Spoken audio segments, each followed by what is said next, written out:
one way to help reduce negative feelings and anxiety and things like that is to have a little bit of self-compassion for the problem or problems that you're having.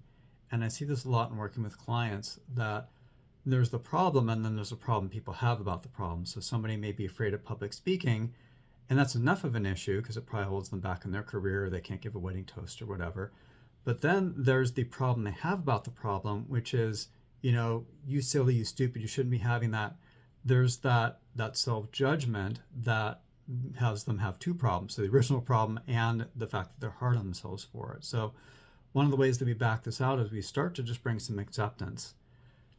That if somebody has an issue like some anxiety for public speaking or something like that, to have some acceptance around that. And there's a bit of a paradox that isn't really a paradox. People are worried that if they just accept it, that they won't do anything to change the problem. Now, certainly pursue changing the problem. There's actually lots of tools that I use with clients to help them easily overcome things like fears and stuff like that.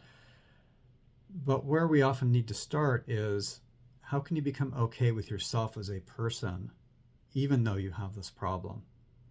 And then that just makes it easier for us to say, okay, now let's clear out that fear, right? And again, there's lots of simple tools that I use that can make that happen usually fairly quickly.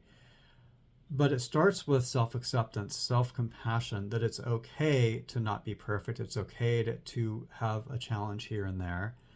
And that just opens up one of the problems to not be a problem anymore, and it makes it easier to solve the original problem. So have a little grace, have a little self-compassion, have a little self-acceptance if you're struggling with something, and then you're removing part of the problem by removing the problem you have about the problem. So this is part of the work that I do with people. It's often the first step to loosen that up.